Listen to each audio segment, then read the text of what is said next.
Parasha Meditation, Parashat Balak, transforming curses into blessings. When I was a little girl in Denmark, I remember the song that we used to sing, the three of us sisters, when we were driving to our summer house. And we'd sing it in a round, and we didn't understand the words at all, but it was a beautiful song, and basically the words of Bilam when he tried to curse Israel, and Hashem sent a blessing so beautiful out of his mouth. And here's the melody that I know it by. Omatu ohalecha Yaakov mishkenotecha Yisrael.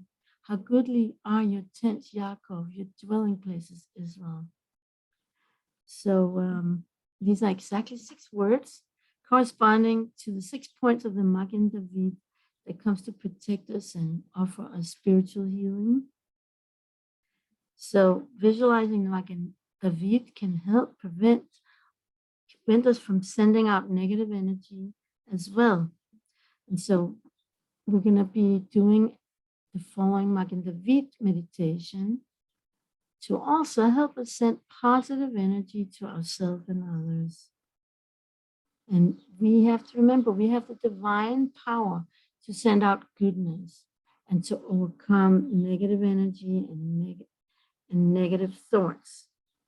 Instead of beating ourselves up for not living up to our own expectations about ourselves, for not being this enough, for not being that enough, we can learn really to bless ourselves and others. Even if you feel terrible about having responded judgmentally to a certain person without learning from prior experiences, we can ask ourselves, was my action really that bad that I need to feel terrible for the rest of the day and replay the conversation over and over in my head? What about transforming that self-inflicted curse into a simple blessing? Let's send ourselves transformative lights of blessing. For example, we can bless ourselves saying, may I be empowered to cultivate more mindful speech. May I be blessed with the patience to really hear and accept others. So it's interesting that we are arriving at Parashat Balak now in the summer months of Tammuz, which is the season of rectification of our eyes. That is the sense of the months of Tammuz, according to the Arizal and Bnei Yisachar. So now it's really time to guard our eyes and to see only the good.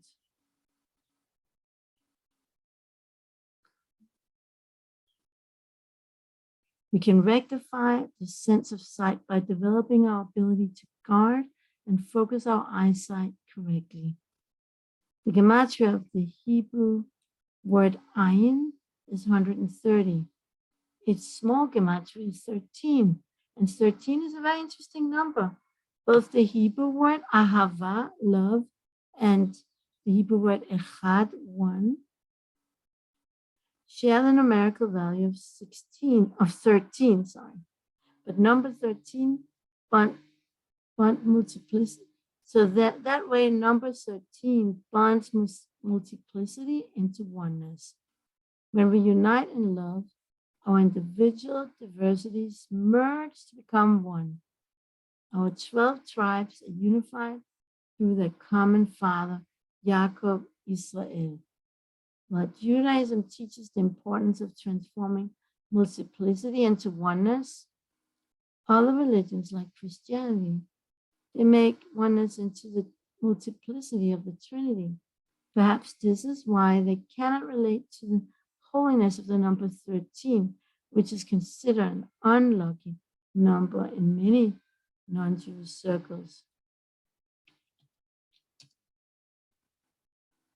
Parashat Balak exemplifies the difference between the Gentile and the Jewish relationship with our eyes. Bilam lifted his eyes and saw Israel dwelling according to the tribes. Rashi explains that he wished to cast an evil eye upon them. The casting an evil eye on people is essentially cutting off the spiritual channel to the oneness of God, the source of the blessing.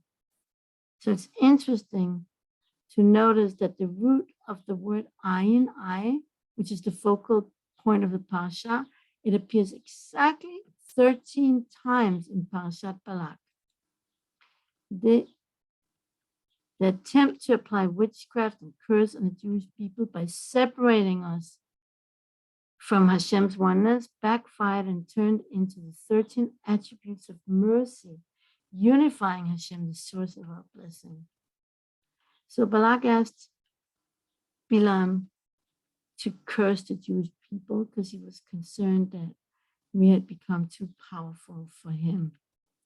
So there's several words for curse in Hebrew. The most common is klala, which comes from the roots kuf lamed lamed, which is etymologically related to the word kal, meaning light, taking someone lightly and disrespecting him. The word for curse used in Parashat Balak is ara. It has the same letters as the Hebrew word for light, o, except it's missing the vav. The letter vav also means and because it has the ability to connect. Truth is connecting all the strings and seeing the whole picture. That's maybe why vav is called in the Zohar the letter of truth. The word for light in Hebrew is always written with the vav, even though vavs are often missing in a written Hebrew when the vav is used as an o sound. Perhaps the deeper meaning of the kind of curse Bilam was trying to cast on Israel, the ara without the vav, was to disconnect us from each other and from Hashem, the source of our blessing. I found like a support for this concept in Netivot Shalom, who writes that Bilam's purpose was to separate Israel from cleaving to Hashem in order that the curses would have power over us. Therefore, he tempted us with the daughters of Moab and with the idol worship of Baal Peor.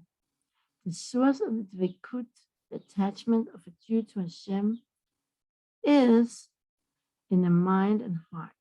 Bilam therefore attempted to separate Israel's mind from Hashem by tempting them to idol worship and their heart by means of temptations of seductive women. Torah and tefillah, prayer, protect us from contaminating our minds and heart. Torah learning, it cleanses our mind, and tefillah cleanses our heart. And so it's interesting that Hashem reversed Balak's curse, Bilam's curse. He really wanted to cut us off from the Torah study and from prayer, because he knew that's our main connection with Hashem.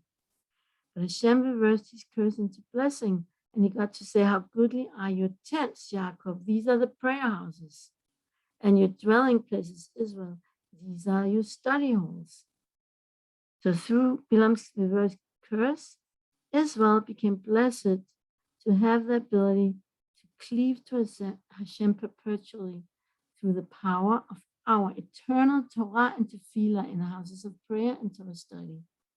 Thereby, we receive everlasting protection from the negative eye and from any negative energy. According to Western science, the eye is merely a passive sensor of light. But in Chassidut, the eye has the power to influence and change reality. It can affect the world for good or for evil. Quantum physics has proven this concept by demonstrating that an object acts differently when being observed. The eye has the power to change reality. The evil eye is the source of all curses and can cause people to lose money, get sick, or become depressed, etc. So there's a famous Talmud about Rav, and he went to the graveyard and he said that 99% or 99 people died as a result of the evil eye, and only one died through natural causes. That is in Babylonian Talmud, Baba Metzia, 107b. The power of the positive is always greater.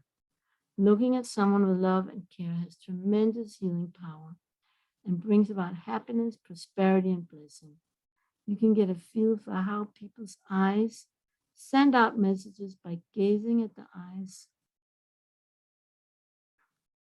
of a few different friends and opponents. You can also work on maximizing your own power of blessing through practicing looking with eyes of love. So the meditation that we're going to do now is designed to strengthen our power of blessing by guiding us to practice giving out Ein Tova, the good eye, which bestows healing, goodness, and blessings upon others and ourselves. The first 4 steps are practice steps to help strengthen the power of the eye. Step 1 and 2 can be practiced separately at any given time and place, not necessarily together with step 3 and 4.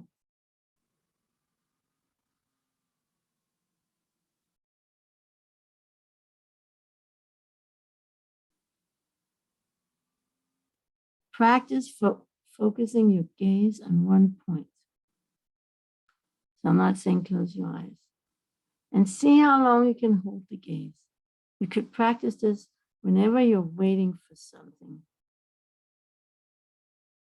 And do it now.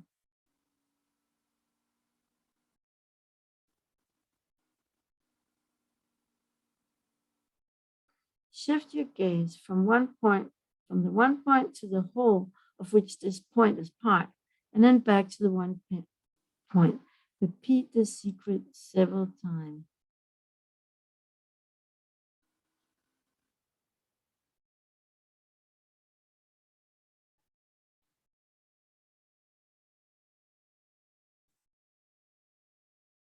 Draw a blue Magen on a white surface and look at it for at least 2 minutes. Well, we're not going to do it exactly 2 minutes.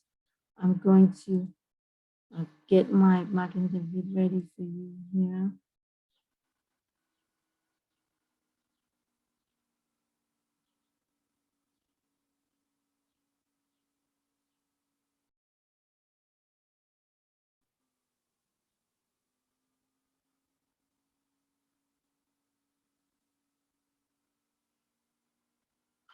Okay, let's see.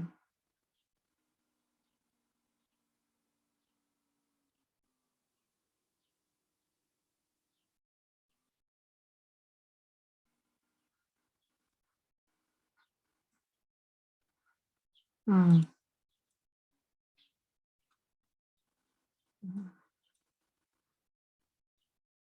little big. Hard to see all of it in one screen. No, I can't do that. All right, you have to imagine the part you can't see.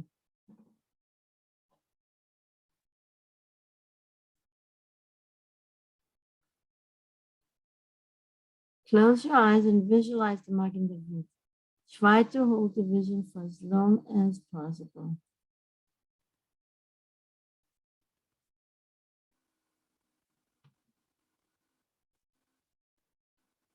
Look at or envision a person in your life that you love very much. It could be a spouse or a child, a sibling, parent, or a close friend.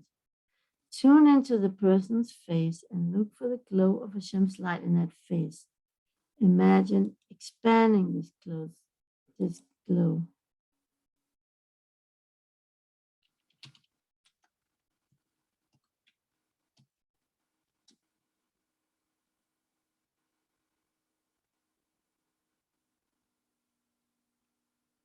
If you can't find your loved one's glow, or he or she is not well, practice sending rays of light to that person through your eyes. Look for where your loved one is in need of light, and focus your light on that particular place.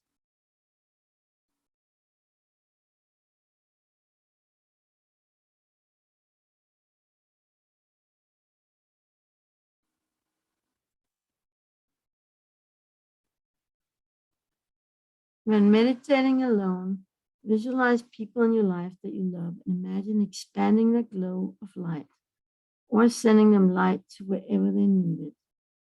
Visualize how the person you love is gradually becoming more filled with light, life, health, and happiness.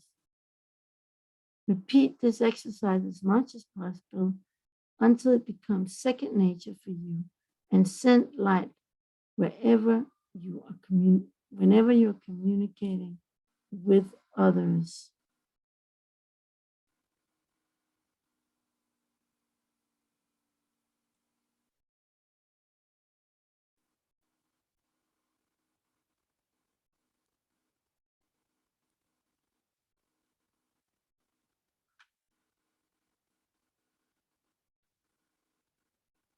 Okay, you can open your eyes now. Curses, whether in the form of berating ourselves or hoping that something bad might happen to someone we don't like, are ultimately destructive and limit our spiritual and emotional development. We can take the leap of choice from unconscious curse to conscious blessing. Through blessings, we can move on in life, increasing our mindfulness, gentle self-evaluation, and forgiveness. How would our moment-to-moment life experience change if curses were not an option, and if God only allowed us to bless ourselves and others, to offer ourselves and the people in our lives mindful, hopeful, from mindful change? Okay. Now, let's see.